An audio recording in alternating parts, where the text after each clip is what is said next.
Welcome back everyone. iOS 14 Beta 5 just came out. And we're going to take a look at it on the iPhone 7. Who'd have guessed it?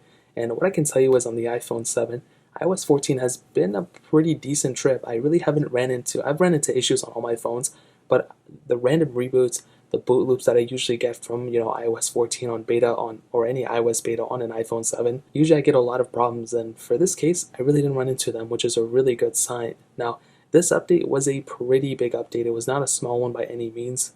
As you can see, it was about 1.3 gigabytes on my iPhone 7, which is a pretty big update. It's not a small one, like I said. And what's funny is that there weren't really anything that Apple said in the specific one, besides it just, fixing bugs and things like that. They didn't really mention or go into too many details, which I found really surprising. Usually we find, Apple saying, oh, we changed this, with a pretty big update like this, but they didn't. It's kind of up to us to determine what's changed, and I'm sure there's a lot of changes, but visually I don't really see too many. Now, usually I would assume there's some changes with the widgets, but I wasn't able to see too many, so they look all kind of the same. Now I'll go ahead and let you guys kind of see through them on the iPhone 7, and to see if there's any new ones. That looks kind of different to me. I could be wrong. And if I kind of go through, the clock panel looks like that, which looks really, really cool. But the rest of the widgets look kind of the same. I feel like there's more widgets on here than the iPhone 6s, which is kind of funny. I don't know if that's true or not.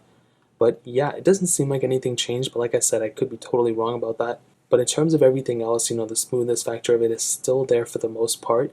And like I said, these betas are getting better and better. This beta should be better than beta 4, and that beta was better than beta 3, and so on and so forth. But like I've said before, you're going to run into issues on this no matter what. Whether we're on beta 59 or we're on beta 5, you're going to run into problems, and until the official release comes out, there's really no point in saying, oh, Apple's the worst, iOS is so bad, because this is a beta. No one's really supposed to be on it who's not a developer. So I'm only addressing the issues. I only talk about the issues so Apple can go and fix it. I don't say oh, Apple's the worst. Once the official version comes out, and if that's really, really bad, then yeah, I'm going to completely talk about it. It's going to, be obvious. But as of this point, I think it's pretty stable for a beta, But with that being said, do not install it. Don't even think about installing it. You're asking for trouble. Now, I did run some Geekbench scores before, and as you can see, I had 736 as my single core score and 1,286 as my multi-core score. And comparing that to my previous score, let's just take this one for example, I had 374 as my single core score and 886 as my multi-core score. And I saw that last time and I was like, wow, that actually went down a lot, and it was lower than my iPhone 6s scores. So I was wondering why that was the case, but it seems like this beta actually fixed that up a little bit. So that's really surprising. What was it before?